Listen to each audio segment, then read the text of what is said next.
Welcome, my friends, to the showdown between the Dark Elves, who shall be led by LOKHIR on foot. And today, guys, we're going to be facing off against the proud Dawi, who shall be led by a Rune Lord atop his mighty anvil. So as far as the build goes, yes, we are going to be going with LOKHIR on foot, and I feel like he has some pretty good applications against Dwarfs. Now, yes, he doesn't have the best armor-piercing values, but he's really sustainable in that long battle, and he's very, very durable. So 65, 55, 110 armor, so against Longbeards and Dwarf Warriors and things like that, he's going to be very tough to kill.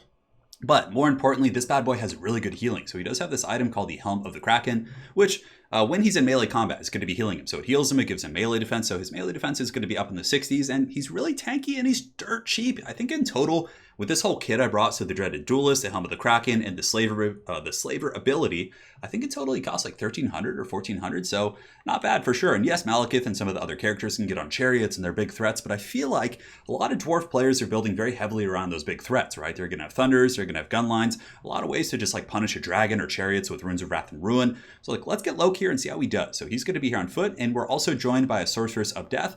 So, you know, a lot of dwarf players do also use Ironbreakers in those very defensive boxes. So I was like, let's get Fate of Buna, even though dwarves do have that 25% resistance, the Fate of Buna still does a ton of damage and is super cost effective against elite dwarven infantry. So I brought that just in case. In worst case scenario, you just cast 2 Fate of Bunas on Thunders and things like that, which is going to give you the ranged supremacy. So the last unit here in our formation is going to be the Death Hag, and really just going for that kind of Footlore build here, that just grindy style to go the long distance here with the dwarves and see if it pays its dues. Now, again, lacks armor piercing, but does have a good bonus versus infantry. And the AP isn't terrible. It's still 120 there. There's poison, and she does have the Witch's Brew and pretty good physical resist. So we're going to be seeing how that Hag does here in this battle. So here in the front line, it's going to be triple Shades. I love Shades against dwarves. They have 130 range, so the Dwarven gun line can outrange them. The Thunders have 145, and I think Rangers have like 160 or somewhere in that ballpark. So you can sneak up and get some focus fire. So what you do with the Shades, you get them, you go out on the flank, like over here on this kind of area of the battlefield, and you shoot in a 3v1 situation. So from there, they have to rotate their other Thunders, and you can get some really good alpha strike potential. And yeah, Shades are just really good against dwarves. They can take apart pretty much any armor, they can snipe Dwarf Lords, they can snipe enemy gun lines, just a really powerful unit. And in the late game, they're not the worst combatants. 2 Harpies as well, just in case your opponent goes with Gyrocopters. Harpies are super important, and if they don't, Harpies are a good backline diving unit. You dive onto artillery pieces, they have a relatively good melee defense at 38, and they can hold things in place for quite some time. What's also really good about Harpies is using them against Slayers, because those Slayers can kill them, somewhat quick. They're actually infantry sized, so their good melee defense plus their size isn't going to give the bonus versus large to Slayers, and they can do some pretty good DPS. We also have a HYDRA in the back. The HYDRA is a bit of a risky pick against the Dwarven gun lines, but if you're going to be going with a Shade build, you kind of pull apart the enemy gun line, then basically you come in with the HYDRA in the 4th quarter, and I really like the breath attacks against the Dwarves, and he regenerates. So even if you make a couple mistakes, you pull him back, you bring him back in the late game, like I said, and he just butters some bread for sure. And yeah, I really do think the HYDRA is a good pick against dwarves. On top of that, we have 1 Cold One Chariot. Not going too deep in the Chariot play, I basically just have 1 for peeling. So since I don't really have much of an infantry line, I have 3 Bleak Swords in total. I mean, if the dwarves do advance on me, I want to have something that can kind of pressure them and peel for my Shades and just kind of open up some of that play. So we do have the Cold One Chariot here, and in the back, the double Bolt Throwers. So Bolt Throwers, very, very good against dwarves, because if dwarves come in with Grudge Throwers, Flame Cannons, just Great Cannons, you name it. Bolt Throwers are basically designed to pinpoint snipe enemy artillery pieces, whether it be Skaven or dwarves or Empire, you name it. And again, decent AP value. So if you have to snipe like Thorgrim or Rune Lord or anything like that, they can do some work. So 2 of these guys who shall be protected by a Bleak Sword. So that's pretty much it for my force, and for my opponent's glorious Dawi army. In the front line, it's going to be all Miners with Blasting Charges. Very good choice. A lot of Dark Elves come in with, Sisters of Slaughter, Bleak Swords, and just have builds like that. So having the Miners with Blasting Charges are going to be doing huge damage. They're actually not a bad screen against missile units. Like if they advance on your Shades and things like that, it's going to force you to use ammo on them, and the Blasting Charges can do a lot of work. So I love this pick here from my opponent. Very solid stuff. On top of that, he does have 3 Thunders, a Rune Smith, and a Rune Lord. The Rune Lord is going to be on the anvil, and let's go ahead and take a look at his runes and see what he's kind of rocking here, because it looks like he has a couple. So the Master Rune of Grungni, very, very good stuff, giving him that 22% missile resist, and it looks like the Master Rune of Wrath and Ruin. And on top of that, he does also, I think, have the Locus of Power, which I believe comes with the Anvil. So his entire army is going to be getting 15%. That's really good, actually, against me, because they already have their base 25, so plus that 15 is going to be 40% against my Buna, certainly going to mitigate the effectiveness of my magic. That's why a lot of people bring Manticore Summon. So the back, double Grudge Thrower, and he does also have the dreaded Flame Cannon. So he actually pulls his crew off the Flame Cannon initially, and the reason he does that is because my Reaper Bolt Throwers were trying to snipe it, but from here, we're going to be getting all our focus fire and just going after the Gallbobber, which we should win that trade, though it's a little bit rough out of the gates. The Bolt Throwers are very, very accurate over the course of a long fight. On the flanks here, we're going to be getting our Shades and coming in to try and shoot these Thunders. And yeah, there's 60 of these bad boys, and the Shades certainly are visible now. So my opponent with some pretty good screening here for the Miners, but still I'm going to be going in to try and shoot here and just barely trying to stay out of range of the blasting charges, though I'm probably going to be taking some to the face, which is unfortunate. But Shades hit really hard. I mean, I take some Thunder Fire, but 2 groups of Shades shooting in against these guys is going to do some very, very solid DPS. So basically just starting my harass, trying to pressure from multiple angles, and letting the Bolt Throwers really just do their dirty work here against the Goblobber. And they've actually taken out 1 model, so the Goblobber down to 2 artillery pieces so far. Not bad. So I was going to charge in with the Chariot. I saw an opening here. He doesn't have Dragonback Slayers or any Slayer peeling. So he uses the Rune of Wrath and Ruin on my Chariot, which is unfortunate. It puts it down to 19 speed, and I'm taking a ton of focus fire. So I have to pull back, plus the Flame Cannon here is paying huge dividends, and my opponent is getting some really good DPS into my troops. So basically I fall back, and I'm going to be unleashing a huge salvo onto the Miners, which doesn't feel worth it to me. I mean, they're just so cheap. I think they cost 400 gold, but the Chariot at least will live because the other Thunderers were on the far side of the formation, so I'm going to be able to get that back. So now I'm going to pull in the Hydra, using it as a bit of a screen. I know it's going to take some fire, but if it's taking fire, that means the Shades can be shooting and generating good value. And I know that if I can take out his gun line, my Hydra can probably win the game. That's like my biggest kind of point right here that I'm trying to get across here to my opponent. So over here, the Bolt Thrower has taken out the Goblobber. So like I said, the Goblobber 100% offline. So though I'm taking some heavy punishment here on the far side, we have gotten good value against his artillery. So for here, we'll be switching onto the other Goblobber, I think, or the other Grudge Thrower, and trying to get some work there. But yeah, that Flame Cannon actually doing really good work, just splashing into my troops, forcing me back. 1 group of Shades actually down to 40 models. So I've certainly taken a pretty heavy beating. Yeah, as far as the model count goes, they have 40 of their 60. Oh no, and a huge shot coming in. The Dwarven Fire singing into the hated Druchii, doing a ton of work there, taking out 10 models here, and it looks like 9 models there. Very, very nasty damage. So from here, we're going to be pulling in the Sorceress and dropping a fat Fate of Buna here, but again, with that Anvil of Doom plus their base magical resist, these Dwarves are not going to be taking a ton of damage, and ultimately, it's a very, very good situation for my opponent here. Probably should have brought a Manticore Summon. The Manticore Summon is really good for diving into the Dwarven back line, but I mean, still, it's doing some okay work. I mean, look at that. Even if it's like 40% HP, it's pretty good, and it's allowing my Shades to get in there and do some, solid damage, but that Flame Cannon really just generating steady value. So at this point, I was like, all right, enough is enough. Let's go ahead and get the Harpies. Let's go in there. Start pressuring the Flame Cannon, start pressuring some of the other assets, and, just get in there and shut them down because they're doing so much work. But basically, I'm trying to do a bit of a threat overload, so I'm pulling in the Chariots here. The Shades are coming in, the Hydra's coming in, Harpies are coming in. I'm trying to, stress out that Thunderer gun line. And yeah, you can see I'm starting to get pretty beleaguered as it pertains to my Shades. Those guys are not happy. However, we do shatter off 1 group of the guns, which is great. So in total, I think there's 3 Thunderers. 1 of his artillery pieces is offline, and I think the other one is pretty much offline as well. No, it looks like they might have a couple left. I think they just got knocked off. Or he actually took them off manually to make sure that I couldn't snipe out his piece, which is very smart because then I think it starts shooting at the crew instead of the pieces. So very good play there. But nonetheless, really trying to focus down the Thunders here. You can see one of my Chariots coming in and slamming into the Dwarves there, doing so much damage against those Miners, and now I'm just going to be going in balls deep. He probably has another Rune of Wrath and Ruin, and there it is. Very, very good stuff. He does have 2 of those, of course, so I'm going to be down to 19 speed. So I get the Harpies. I'm trying to break these guys. I'm like, if I can break them, if they bleed, we can kill it. But basically, I'm going to be trying to get these guys away from the main formation so I can chase them off with Harpies or other things like that. And some of the Miners do overextend, so the Hydra's going to be coming in and feasting, and he's quite happy about this. He's a jolly little Hydra. And also, guys, take note, he doesn't have any chevrons now, but over the course of this battle, this bad boy certainly gets quite a few chevrons. So, oh man, those Dwarves not having fun. Now, what's cool about the Hydra is he doesn't do magic damage, so not going to be any mitigations from the Dwarves here. LOKHIR and the Death Hag also push in. The gun line is mostly compromised, and it seems like it has other things on its mind. It's trying to shoot the Cold One Chariots. And I have to say, for the entire game, I actually thought this was Thorgrim. I didn't even look at it. I was like, oh no, Thorgrim. We got to get Thorgrim. So we do isolate him. He overextends a little bit. The Hydra's going to be coming in. Death Hag's coming in. And LOKHIR as well. So we're getting some pretty good damage against the Rune Lord. I was like, man, Thorgrim's squishier than I remember. But yeah, he's taking a bit of a whooping here. He does have 47 melee defense and blasting charges against the Hydra, looking very cool, but we're probably not doing a lot. But yeah, we're going to be trying to goon this guy out, but he does have some Longbeards coming in, and I believe he has some guns on the other side who should be able to come in and peel. And though the Hydra can chase through infantry, it has good mass. I'm not going to be able to get through with LOKHIR, these other troops, so then the Hydra might overextend and be in a little bit of trouble. So the Shades are pushing in, trying to finish off the guns like I said, but I do accidentally overextend into some blasting charges. So the Ekron's Miners with a huge blasting charge right in the face, just demolishing my line right there. Just so much damage, plus the Flame Cannon coming in. My Shades are just in a really, really bad situation. So I was like, no, no, no. When that happened, I was like, man, just so stressed out. So those Shades are getting pounded there. Pretty brutal stuff. And down here on the ground, the Death Hag and company are basically just in a grind of attrition here. There's 69 Longbeards, that's what she said. And they're just going to be in a fight here against the Longbeards. And, honestly, even if they kill one at a time, they'll get there eventually. And LOKHIR is basically going to be taking no damage. Longbeards, don't have the best AP against LOKHIR's 110 armor. He's going to be healing. It's going to be a good situation. So the Hydra is pretty much running rampant here. So I drop another Fated Unit on the Thunders, and I'm just trying to get the Hydra through, trying to get on top of those guns because it's basically the only threat to those guys. So let me have some tea here real quick. Oh, that was delicious, man. Just got back from the Everchosen, just casting a bunch of games. But, those, like, long flights, it was pretty brutal. It was, like, 10 hours. For some reason, it's longer on the way back. But they were, like, blasting air conditioning on me the entire time, just, like, right on my face. Both Italian Spartacus on one side, and on the other side, we had a woman there who was blasting AC on me. And it was just, like, duel from both sides. And basically, like, it dried out my throat really bad. But, yeah, I'm feeling good, though.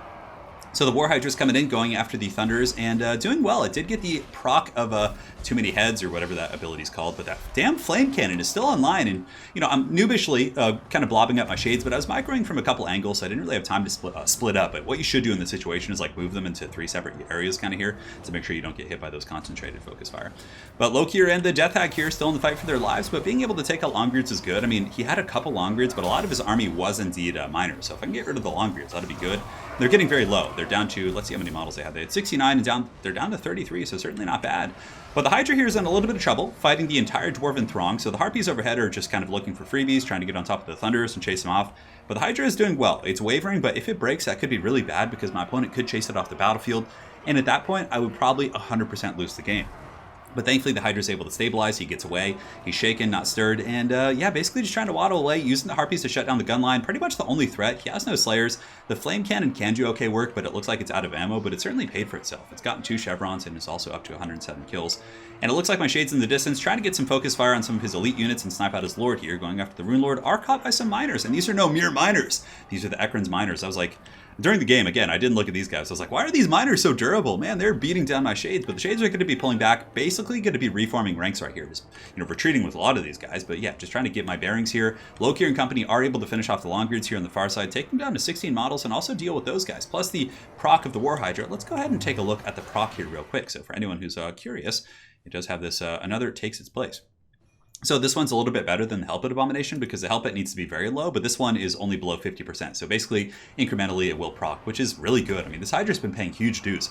It's a great distraction card effects as well because your opponents often will dump a lot of fire into it. And if you have that kind of finesse and you're able to get it back without it quite breaking and running off the battlefield, it's going to heal and your opponent's going to have wasted a lot of ammunition trying to bring it down. So I've had that happen to me quite a bit against, like, playing against Falcon with his beloved Chill of Sontar, where, like, you almost get it and you invest a lot of resources early on, but it gets away, it comes back, and then all those resources you invested in that Hydra are basically just wasted. I mean, not wasted per se, but it's just not a good situation. So anyways, here the Dwarfs are going to be reforming ranks. Unfortunately for me, they do have an artillery piece. It's it looks like it's going to be a single Grudge Thrower. Yeah, it looks like, why does it say 2 on the tooltip? Usually it'll say 1. And then when you kill all the artillery pieces, it'll, like, show the model count of the units. But anyways, looks like 1 Grudge Thrower right there. My Shades are back online. The Dwarves are going to be reforming, and it's a pretty even situation. Like, Bounce of Power is dead even, so it's been a really, really close game here by the great Grombrindle. On top of that, we do also have the War Hydra in the back, peeling off the miners, who did kind of overchase here a little bit. LOKHIR and the Death Hag, both in good shape. 42 kills here and 50 on LOKHIR. Pretty good value against Dwarves, and even against, like, what are those guys called? Ironbreakers or elite troops. LOKHIR and company would be able to actually grind them down. So yeah, it's kind of the whole thing about them. I feel like that bonus for infantry and the healing from the Kraken's Helm is quite good. So Shade's going to be scooting in, going after the Rune Lord, basically just trying to get freebies wherever I can. The Rune Lord has 1600 HP, but that rune is really nice, the one that gives him missile resist. So let's take a look. 1600. Probably drink some of this lovely tea. Ginger tea is really delicious. Does about 150 HP. That's not that great. I mean, that 20% really mitigating quite a bit of that damage. Very, very juicy stuff here. But basically, we're going to be coming in for that big old fight here. We have the Bleak Swords, we have the Death Hag, we have LOKHIR Felheart, we also have the Hydra coming in. The Sorceress, I believe, does have one more Fated Buna or Spirit Leech or something. No, it's going to be a Breath Attack. So Breath Attack coming in. Pretty good. Yeah, not bad at all. Did some pretty good HP damage, but my opponent turned at the last second. Very, very good micro on his part. So he's able to turn sideways to make sure he doesn't take that kind of long side shot, which would have just devastated. So now we're in the fight of our lives. We have LOKHIR Felheart, his Bleak Swords, fighting against the proud Dwarves. And I have to admit, as a Dwarf fan, during this game I was, like, rooting for the Dwarves. I was like, come on, get him. Get him, Longbeards, fight, fight. And they're doing a pretty good job. They're obviously going to beat down these Bleak Swords. The Bleak Swords are not going to be having a good time here. Obviously, they're pretty outmatched here by the elite Longbeards. But the Hydra's in good shape, and the Hydra has buffering, so he's going to be able to get some terror routes. Shades will be falling back, and you can see here my opponent is hiding the Rune Lord, because if the Rune Lord came in, the Hydra could bounce over and kill him, plus the Shades, and that would be a penalty for his whole army. So it looks like he's being very conservative with that. Granted, I would probably pull in the Rune Smith just to get some more kind of DPS here, because the Hydra is going to be very tough to kill for just Longbeards and things like that. Their damage output is okay, but he's going to be perpetually healing. He has the another head takes its place ability, so that's certainly going to be no joke. So the fight is on. I even have my bolt thrower crews in. The Reaper bolt throwers are coming in. Shades will probably be pouring into combat. But it looks like another nice play for my opponent. He's going to be pulling back these Longbeards and then probably chasing. Plus, that pesky grudge thrower here in the back is still shooting this entire game. On top of that, it looks like I have some Bleak Swords coming back in the far distance. There is a Reaper Bolt Thrower crew, a couple models, but really nothing of significance. But he is able to get back here. The brave Dwarven Cannon crews are getting back here with their axes and their crafting tools and doing some work. So basically, I pulled the Shades into combat. I'm like, let's get in here. Let's clean these guys up really quick. But I did not also notice that there was a huge saturation of Longbeards. So my charge is actually into a fully erect group of Longbeards here, which is going to be very, very tough. And I have the Sorcerers back here, but I did not see these guys. So my mistake there. So the Hydra in the meantime still getting huge value, and guys, this Hydra has gotten 2 chevrons over the course of this battle, so he has done a ton of damage, up to 137 kills, and every attack is just netting more kills. Hydras seem to have pretty good splash damage, which is good against Dwarven infantry, and yeah, again, there's no Slayer, so he's going to be relatively safe here. Over here in the pit, Death Hag is taking damage. Death Hags have 10 armor and, okay melee defense, but Longbeards should be able to connect and make contact. Plus, the Death Hag doesn't also have healing, but nonetheless, I think she's been pretty good. A nice little sidekick here for LOKHIR Felheart this entire game, but LOKHIR's up to 90 rock hard kills. Plus his melee defense is 64 with the Helm of the Kraken. And you can see, like, as he's taking damage, he's basically healing just as fast as he's taking damage, and the Dwarves aren't able to kind of hang with his sustainability here, which is very good. And the Hydra's going to be coming back in, just stuck on one of those very thick Longbeards on the ground. Dwarves have gotten countless mass increases, so it's pretty nice to actually see a monster get a little bit stuck on Longbeards and Dwarven infantry, because for the longest time it was very easy to just push through them, and they pretty much couldn't do anything against you. But my Shades are pushed back. They took that kind of a catastrophic fight there, but the bounce power is a little bit in my favor. So here, I'm like, okay, let's pull back. The Dwarves are very, very kind of in a linear blob right here, so let's go for it. And oh no, it's going to be a reckoning. Here comes the Hydra. Grudges shall be made this day. And here comes the Breath Attack right down the pipe, and it does so much damage, just devastating that entire Dwarven formation. And with that, when the Hydra comes back in, it's going to be able to tear out those guys. Longbeards are going to be running. It's going to be a bad situation. So LOKHIR, Felheart, and company finally anchoring here. The Hydra still healing. So that is very heavily influencing the bounce of power. But that Breath Attack was, I still think I would have been able to grind it out. Maybe. It's hard to say. But yeah, that Breath Attack was really just like a death blow. That did so much damage. Longbeards are running, having taken some serious damage. Plus, LOKHIR Felheart does have the Dreaded Slaver ability, which lowers their leadership by 4, which isn't, super powerful, but it's not insignificant. It does kind of lead to some of the miners and lower tier troops breaking. So at this point, the Dwarves basically have to pull in the last of their troops. So you can see the Runesmith's going to be coming in here.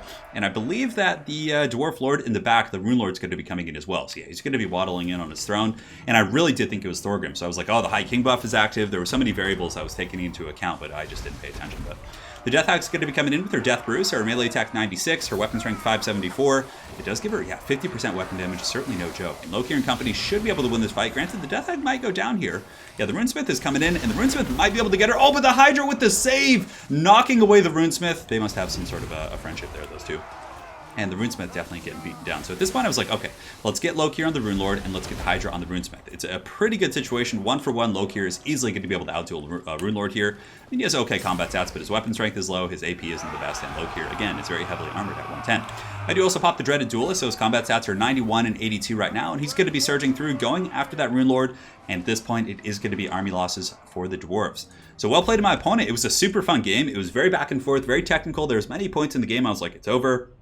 That Flame Cannon has done too much work. My Shades have been compromised, but, both of us just back and forth, we're, finally able to make for a pretty epic showdown there at the end. Like, I actually thought the Hydra might kind of get grinded down when it got to its healing cap, but that Breath Attack was just so brutal. Like, that roasted the entire Dwarven formation, just did so much damage.